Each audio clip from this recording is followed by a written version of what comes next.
दोस्तों, सैलाब की वजह से हिंदुस्तान के बहुत सारे इलाकों में पानी भर गया था और लोगों के जान और माल का भी काफी नुकसान हुआ। कुछ इलाकों की बिगड़ती हुई हालात को देखकर लोगों की आंखों में आंसू आ गए। लोग कश्तियों के जरिए से एक जगह से दूसरी जगह जाने पर मजबूर हो गए। यह पानी जब अजमेर शरीफ दरगाह में पहुंचा तो हजरत ख्वाजा गरीब नवाज रहमतुल्लाह अलैह का एक ऐसा करिश्मा दिखा कि वहां पर मौजूद सारे ही लोगों की आंखों में आंसू आ गए और मज़ार पर आए हर एक हिंदू भी अल्लाह अकबर के नारे लगाने लगा। दोस्तों, गरीब नवाज की इस करामात ने हजारों हिंदुओं की जिंदगी बदल दी। कुदरत का ये करिश्मा अजमेर शरीफ की दरगाह में पेश आया। ये राजस्थान का एक बहुत ही बड़ा शहर है और इस शहर के मशहूर होने की वजह हजरत ख्वाजा मोइनुद्दीन चिश्ती अजमेरी रहमतुल्लाह अलैह है। एक वक्त था जब अजमेर में हिंदुओं का एक बहुत बड़ा मंदिर था और ये मंदिर सिर्फ राजा और रानियों की इबादत के लिए ही खास था। और इस मंदिर के पास एक तालाब भी था जिसको आज हम और आप अना सागर के नाम से जानते हैं और पहचानते हैं। हिंदू इस तालाब के पानी को बहुत ही पवित्र यानी पाक साफ मानते थे। उनका मानना था कि जो भी इस तालाब में नहालेगा उसके सारे गुनाह झड़ जाएंगे। कहते हैं इस मंदिर में रात को इतने चिराग जलते थे कि हर रात 3.5 मन तेल उन चिरागों में इस्तेमाल होता था। आसपास के कई देहात इलाके मंदिर के नाम थे, यानी उन देहात की आमदनी मंदिर पर खर्च होती थी। उस मंदिर में हजारों लोग रहते थे जिनका काम आने वालों की सेवा और देखभाल करना था कि कौन सा खुदा बेटा देता है और कौन सा देवता सेहत और तंदुरुस्ती का मालिक है और किस मूर्ति की पूजा से दौलत की बारिश होती है। हजरत ख्वाजा गरीब नवाज रहमतुल्लाह अलैह उस मंदिर के पास चले गए और अना सागर से कुछ दूरी पर चटाई बिछाकर अपने मुरीदों के साथ बैठ गए और उसी वक्त असर का वक्त हो गया। लिहाजा आप रहमतुल्लाह अलैह ने हजरत कुतुबुद्दीन बख्तियार काकी रहमतुल्लाह अलैह से अजान देने को कहा। कुफ्र शिरक के गढ़ अजमेर में अल्लाह की वहादानियत और मोहम्मद मुस्तफ़ा सल्लल्लाहु अलैहि वसल्लम की रिसालत का ये पहला ऐलान था। वो लोग इस्लाम को नहीं जानते थे कि इस्लाम क्या है। चुनाचे आजान की आवाज़ को सुनकर वो हैरान हो गए और अपने घर से निकल आए।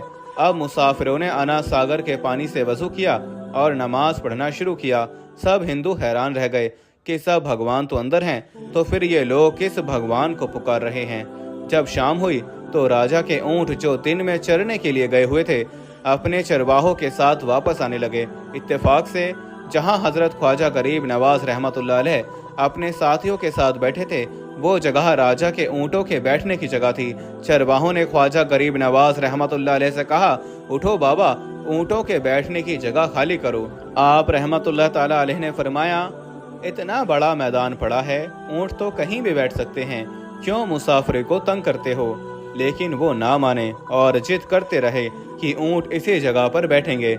आखिर उन्होंने बहुत बदतमीजी से कहा, ये राजा के ऊंटों के बैठने की जगह है और इधर राजा के ऊंट ही बैठेंगे, तुम लोग कहीं और डेरा लगाओ। आखिर आप रहमतुल्लाह अलैह ने उठते हुए हजरत कुतुबुद्दीन से फरमाया, उठो कुतुबुद्दीन, ये कह रहे हैं कि ऊंटों के बैठने की जगह है तो चलो ऊंट ही बैठे रहेंगे। ये कहकर आप रहमतुल्लाह अलैह अपने साथियों के साथ वहां से उठ गए। अगली सुबह जब ऊंटों को चराने का वक्त आया और उनको चराने के लिए ले जाने लगे तो चरवाहों ने ऊंटों को उठाना चाहा, लेकिन पता नहीं ऊंट तो उठने के काबिल ही नहीं थे। उन्होंने ऊंटों को मार मार कर जबरदस्ती उठाना चाहा, लेकिन वो बैठे ही रहे। चरवाहे बहुत परेशान थे कि जो ऊंट उनके एक इशारे पर उठ जाते थे आज क्या हो गया है, क्यों नहीं उठ पा रहे हैं। आखिर उन्हें याद आया कि कल उस मुसाफिर फकीर ने कहा था कि चलो ऊंट ही बैठे रहेंगे। लोग इकट्ठा होना शुरू हो गए। कोई कह रहा था कि वो फकीर कोई काबिल जादूगर है और किसी ने कहा कि वो कोई भगवान का अवतार है। धीरे धीरे बात राजा तक पहुंच गई कि एक मुसाफिर फकीर ने राजा के ऊंटों पर जादू कर दिया है। राजा ने ख्वाजा गरीब नवाज रहमतुल्लाह अलैह को पैगाम भेजा कि तुम कैसे फकीर हो जो बेजुबानों को बांध कर रखते हो, ये बेचारे भूख प्यास से मर जाएंगे, इसलिए मेहरबानी करके अपना जादू वापस ले लो। आप रहमतुल्लाह ताला अलैह ने फरमाया, हम मुसलमान हैं और मुसलमान बद्दुआ नहीं करते, ना ही जादू करते हैं। जाओ कहो कि जिसके हुक्म से बैठे थे उसी के हुक्म से उठ खड़े हो जाओ। अब जो जाकर उठाया तो ऊंट फौरन उठ गए और हिंदुओं की दिलचस्पी उन मुसाफिरों में बढ़ने लगी। पांचों वक्त अजान होती और नमाज अदा की जाती। आखिर राजा तक ये बात पहुंच गई कि कुछ मुसाफिर आए हैं जो मुसलमान हैं पांचों वक्त अजान देते हैं और हमारे पवित्र तालाब को हाथ मुंह धोकर भ्रष्ट करते हैं, यानी कि नापाक कर देते हैं, और तो और हमारे धर्म के खिलाफ बातें करते हैं, कहते हैं कि मूर्तियां पूजने के काबिल नहीं हैं, ये तो सिर्फ पत्थर हैं, इसीलिए उन्हें यहाँ से उठाया जाना चाहिए। राजा ने फकीरों को पैगाम भिजवाया कि तुम लोग मांस गोश्त खाते हो और हमारे धर्म के खिलाफ बोलते हो, और तो और हमारे पाक तालाब को अपने हाथ डालकर नापाक करते हो, जो हम बर्दाश्त नहीं कर सकते, इसलिए तुम लोग यहाँ से चले जाओ। आप रहमतुल्लाह अलैह ने फरमाया कि और भी तो इतने आदमी आते हैं, हमारे पानी पी लेने से कौन सी कमी आ जाएगी। लेकिन वो कहने लगे कि वो सब हमारे अपने धर्म के लोग हैं और तुम दूसरे धर्म के हो। आइंदा तुम लोगों ने तालाब को नापाक किया तो हम बर्दाश्त नहीं करेंगे। आप रहमतुल्लाह ताला अलैह ने हजरत कुतुबुद्दीन बख्तियार काकी रहमतुल्लाह अलैह से फरमाया, कुतुबुद्दीन, शायद ये लोग आइंदा हमारे पानी लेने पर कोई लड़ाई झगड़ा करेंगे। जाओ एक मटके में पानी ले आओ ताकि जरूरत के वक्त कुछ तो पानी मौजूद हो। लिहाजा हजरत कुतुबुद्दीन रहमतुल्लाह अलैह ने उनसे फरमाया कि चलो हम मटके से पानी भर लेते हैं। वो इस शर्त पे मान गए कि तुम्हारा जिस्म पानी से छूना नहीं चाहिए। हजरत कुतुबुद्दीन रहमतुल्लाह ताला अलैह तालाब की सीढ़ियों पर जाकर बैठे और मटका पानी में डुबो दिया। जब वो भर गया तो हजरत कुतुबुद्दीन रहमतुल्लाह ताला अलैह ने वो मटका ऊपर खींचा, लेकिन जैसे ही मटका पानी से बाहर आया तो अना सागर का पानी सूख चुका था। ऐसा लग रहा था कि अना सागर का सारा पानी मटके में बंद हो गया हो। अना सागर का सूखना था कि पूरे अजमेर में कोहराम मच गया और वो रो रहे थे कि जो हम गुनाहों की गठिया लाते हैं और अना सागर में गुसल करके उनसे छुटकारा पा लेते हैं, अब हम गुनाहों का बोझ लिए किधर जाएंगे। सारे इलाके में खबर फैल गई कि मुसाफिर फकीर ने जादू के जोर से अना सागर को सुखा दिया। राजा ने जब ये सुना तो वो बहुत परेशान हो गया। उसने अपने वजीरों को बुलाया। सब ने यही कहा कि फकीर या तो जादूगर है या फिर वाकई में कोई कामिल फकीर है। साथ ही वो परेशान हुए कि अजमेर की रौनक तो थी ही अना सागर के दम से, उसी की वजह से तो लोग दूर दूर से अजमेर आते थे और अपना ईमान ताज़ा कर लेते थे और अपना ईमान ताज़ा करके लौटते थे। अना सागर के सूख जाने से हिंदू धर्म के प्रचार को बहुत बड़ा धक्का लगेगा और ये बहुत ही हैरान करने वाली बात थी। आखिर तय किया गया कि फकीर से बात किया जाए, आखिर वो क्या चाहता है। अगर उसकी ज़रूरत खाने पीने की चीज़ें होंगी तो हम मान लेंगे, या फिर सब मर्द औरत और बच्चे जाकर फकीर को मनाएंगे कि लोगों को परेशानी से बचा लीजिए और हम पर रहम कीजिए। हम पाप का बोझ उठाए किधर जाएंगे और कैसे सुकून पाएंगे। यह काम ज़्यादा आसान था। लिहाजा सारे लोग बाबा साहब रहमतुल्लाह अलैह के पास आए और बोले, बाबा तुम भी वजू कर लिया करना, लेकिन भगवान के वास्ते हमारा अना सागर हमें लौटा दो। आप रहमतुल्लाह अलैह ने हजरत कुतुबुद्दीन रहमतुल्लाह अलैह से फरमाया, जाओ कुतुबुद्दीन, मटका वापस पानी में डाल दो। जैसे ही मटका तालाब में उल्टा गया तो अना सागर किनारों तक उछल आया। उस पानी ने कई दिलों को धो डाला।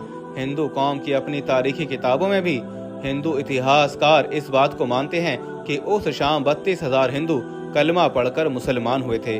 उन हिंदुओं के मुसलमान हो जाने से हिंदू पंडित और आम हिंदुओं में भी गुस्से का तूफान उठ खड़ा हुआ था। वो सोच में पड़ गए थे कि फकीर अगर कुछ दिन और इधर रुक गया तो देवी देवताओं का तो नाम लेने वाला भी कोई नहीं होगा। लिहाजा लोगों ने राजा को मजबूर किया कि जल्द से जल्द कुछ किया जाए। राजा ने मंदिर के बड़े पंडित रामदेव को बुलाया और उसे बाबा साहब रहमतुल्लाह अलैह से मुकाबला करके जल्द से जल्द उन्हें हराने को कहा और अजमेर से बाहर निकाल देने का हुक्म दिया। रामदेव अपने वक्त का माना हुआ पंडित था, जिसके इल्म और काबिलियत की दूर दूर तक धूम मची हुई थी। उसने राजा को यकीन दिलाया कि जल्द ही राजा को कोई अच्छी खबर सुनाएगा। रामदेव बाबा साहब रहमतुल्लाह अलैह के पास आया और उल्टे सीधे सवालात करने शुरू कर दिए। बाबा साहब रहमतुल्लाह अलैह चुप रहे। जब रामदेव ने हद से बढ़कर शोर मचाना शुरू किया तो बाबा साहब रहमतुल्लाह अलैह ने उसकी तरफ आंख उठाई और मुस्कुराकर फरमाया, रामदेव तू शोर मचा रहा है और मैं तेरे माथे पर ईमान का नूर चमकता देख रहा हूँ। इस निगाह और इस लहजे में न जाने क्या जादू था कि रामदेव कदमों में गिर गया और रोते हुए बोला, बाबा जिस धर्म के तुम हो उसी धर्म में मुझे भी शामिल कर लो। सब लोग जो ये सब देख रहे थे वो देखते ही रह गए। हैरान और परेशान थे कि क्या हुआ। जो खरीदने आया था वो खुद बिक चुका है, जो जीतने आया था वो हार चुका है। पंडित रामदेव खुद ख्वाजा गरीब नवाज रहमतुल्लाह अलैह के हाथों पर मुसलमान हो चुका था। सुभान अल्लाह। दोस्तों, ये अल्लाह वालों की शान होती है, जब वो अल्लाह के हो जाते हैं तो सारी दुनिया उन्हीं की हो जाती है। दोस्तों, हिंदुस्तान में सैलाब की वजह से कई घर, कई मकानात पानी में बह चुके हैं, डूब चुके हैं। इस वीडियो में आप देख सकते हैं कि पानी अजमेर शरीफ में दाखिल हो चुका है। जैसे ही पानी अजमेर शरीफ के बाजारों में पहुंचा तो ख्वाजा गरीब नवाज की एक ऐसी करामात दिखी कि पानी पीछे की तरफ जाने लगा। ये ख्वाजा गरीब नवाज की बड़ी करामात है, जिसने देखने वालों का ईमान ताज़ा कर दिया। अल्लाह के वलियों की बेशुमार करामातें हैं, जिन्होंने लोगों की जिंदगियों को बदल दिया। तो दोस्तों, आज की इस वीडियो में बस इतना ही। ये वीडियो आपको कैसी लगी कमेंट बॉक्स में ज़रूर बताना, और इस वीडियो को जितना हो सके सवाब की नियत से उतना शेयर कर दें। हम मिलेंगे आपको अगली वीडियो में, तब तक के लिए अस्सलामु अलैकुम। अल्लाह हाफिज़।